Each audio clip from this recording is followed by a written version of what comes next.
Welcome back to the channel. The bunny is currently on the floor, like you've seen in the previous little clip.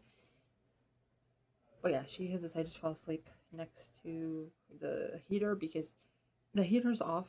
But she likes to sleep there because her box is right under me, and then she's like, "Well, I don't want to be near you right now," because she just doesn't want to be near people because she's antisocial.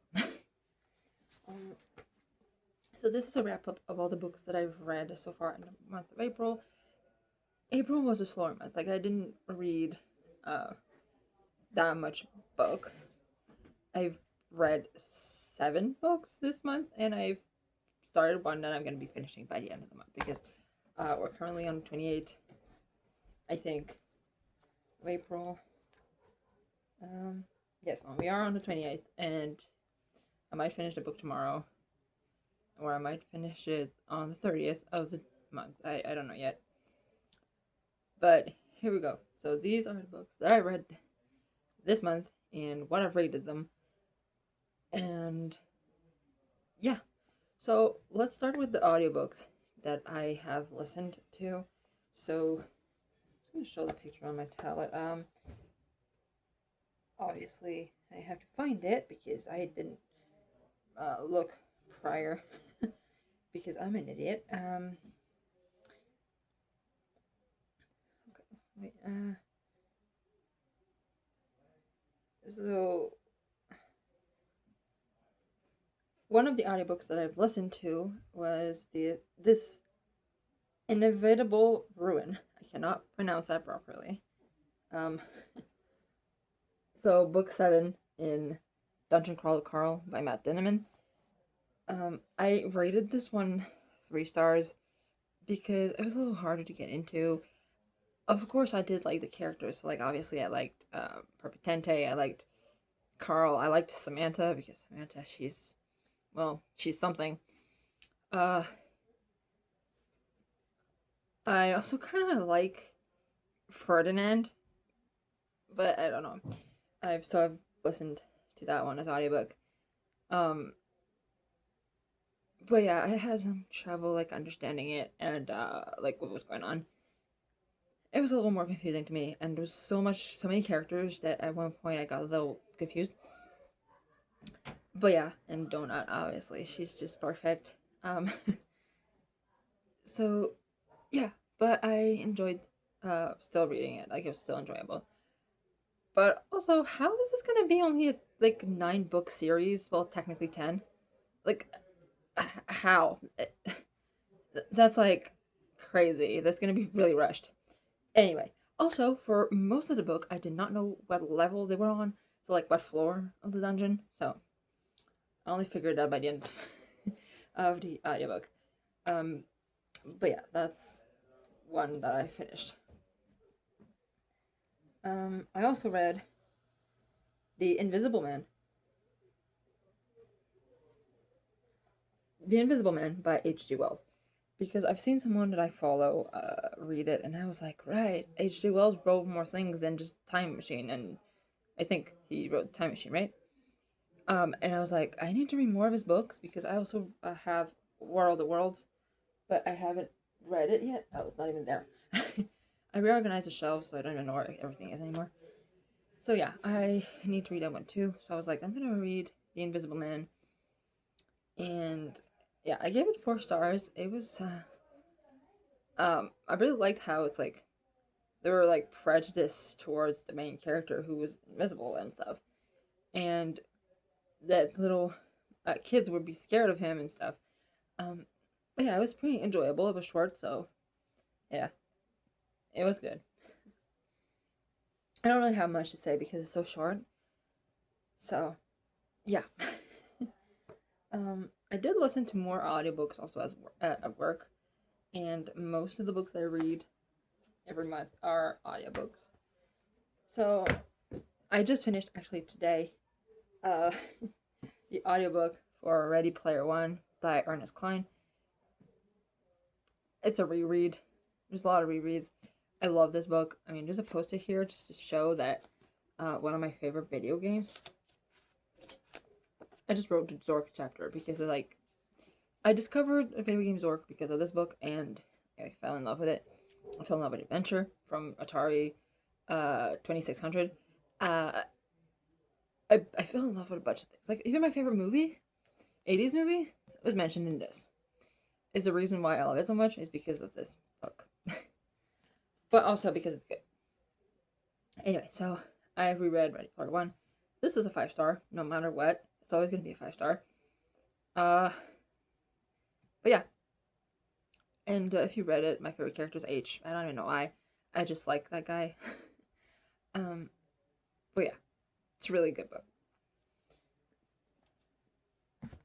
And I also reread this book here, so Nightshade Revenge by Anthony Horowitz. So this is his 14th book in his Alex Rider series, I think.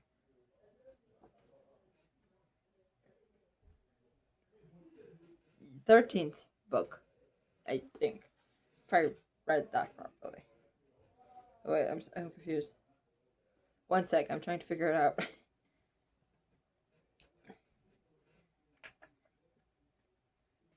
Yes, 13th book in the Alex Rider series. It was so more modernized, so it's like virtual reality and stuff where there's like a video game that basically kills people, and the main character Alex, um, being the way he is, he decides to go and investigate, um, and things happen, and yeah, it was really good. For the entire beginning of the book, there's like a chase scene, so like the scene that you see in the cover here. Um, for this entire time that I was reading the scene, I was like, oh my gosh, Alex is stupid. Like, oh my gosh, she's the dumbest kid you could possibly have. Because this is a railing to a bridge. So, if you're familiar with London, this bridge is that one bridge that you see everywhere on like movies and TV shows where, they have the buses, where the London Eye is like here. Well, yeah, he's on the railing because something happens to his best friend and he's like chasing this car. And I was like, okay, he's stupid, he's crazy.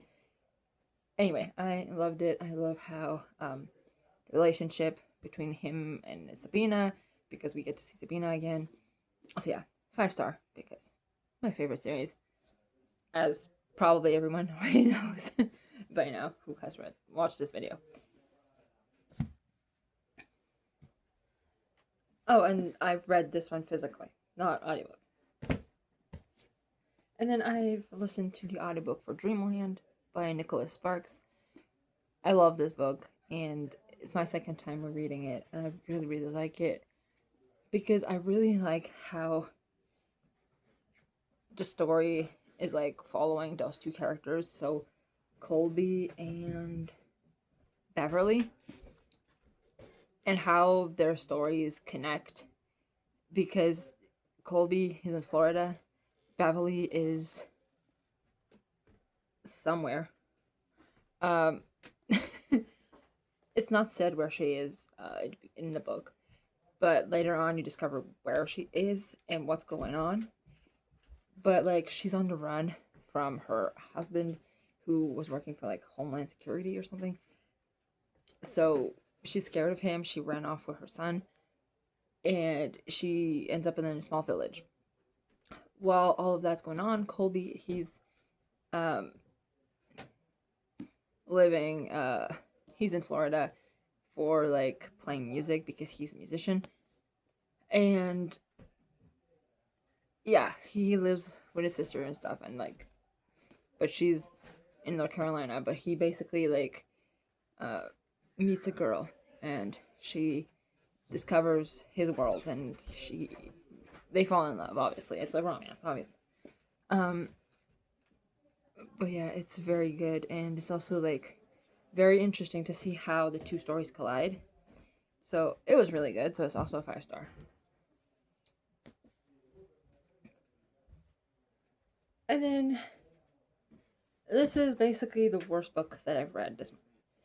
It wasn't bad, but I feel like I had read those before when I was in school, and I never realized how much religiously done it is.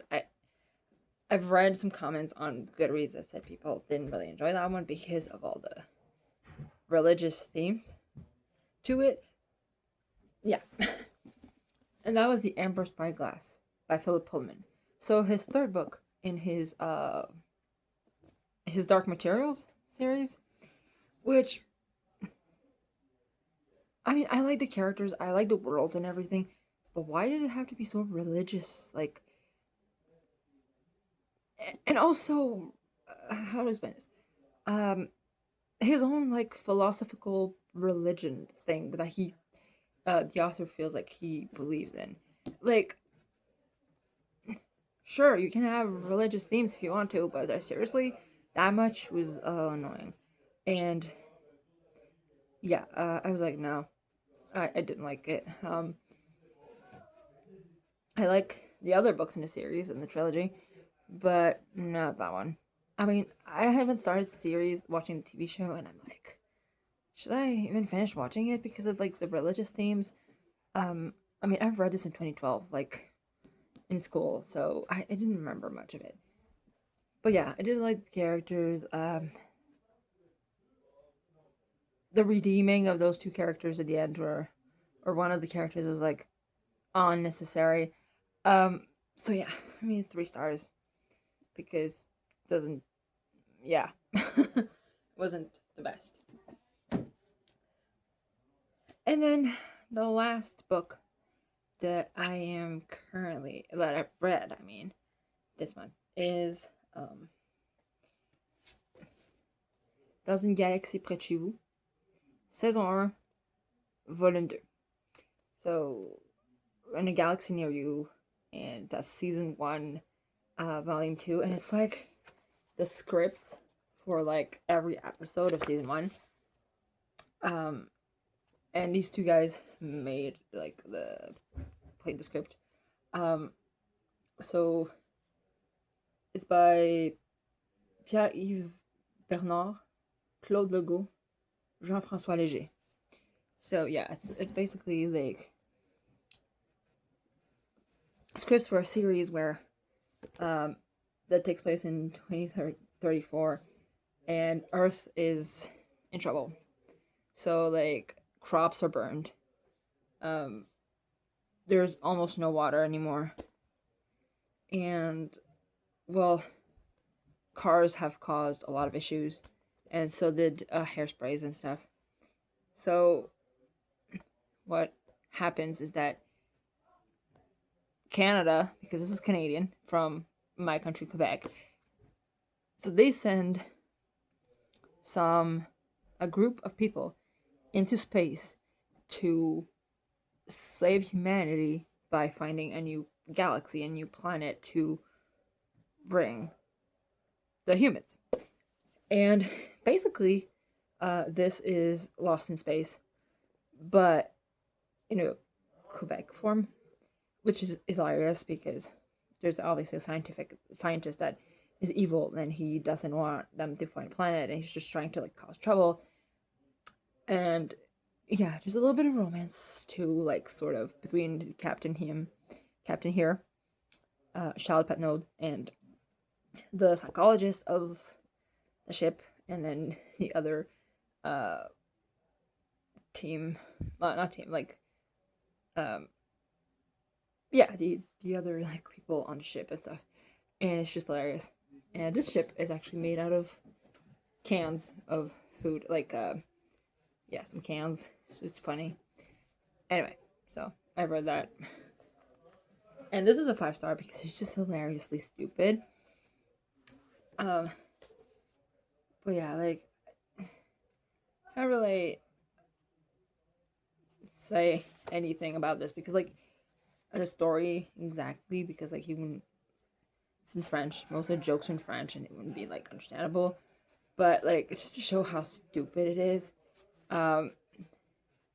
There's like one episode 10 of season 1. It's called Toot Toot Toot Toot Toot Toot, which is basically that one of the characters hears a sound in space, and he's like, it's in my head. I can't stop hearing this sound.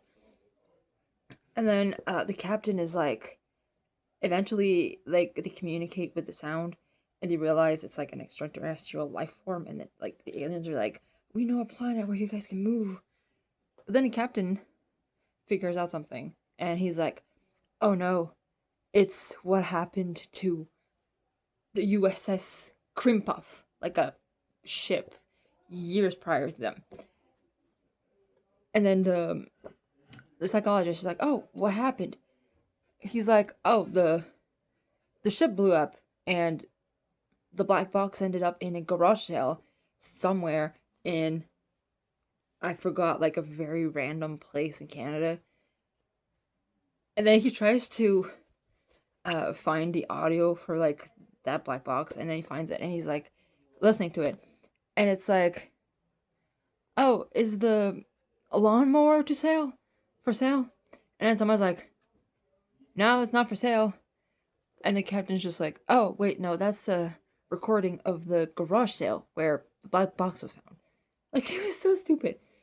But yeah, it makes more sense in French. But I read that. It was really good. And it's stupid.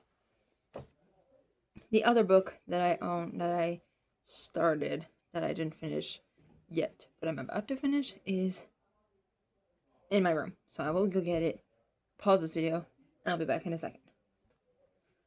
I am back. It's only been like a second. So the one I'm currently finishing is this, Crime sans frontières. Mystère et enquête sur deux continents. So, they are basically true crime stories written by Victoria Charleston and Mex guys. So he's French, from France, or somewhere like that. And she's from Quebec. So yeah, they decided to collab and make this true crime book. I really like both their styles because I've read a few of his and a few of her books. So yeah, I really like how they have like, it's crime stories. There's like 10 of them, and the way it's written, they have little insight on each other's stories. So, for example, this one here, the story on the white pages is written by Mex guys. So, this is a little insight from Victoria about what she thought of like the thing that happened. So basically, like an even inside house, like, oh, they made like this that way, and like this is how they investigate in that country, and there's just explaining little details that are very interesting, and they both do that in their own books. But I really thought it was cool that they actually like collabed on that and like put their little insight on what, their thing in each thing. So I really like that. So I'm currently reading that. I am in the fourth thing. Yes. Oh, wait, no. Yes, the fourth one. Okay. The bunny tried to go in a bag. A grocery bag, like a cardboard bag. Yeah. Paper bag. Yeah, she loves paper bags. Anyway, so yeah, I'm currently in the fourth one. I'm almost done. But yeah. And it also has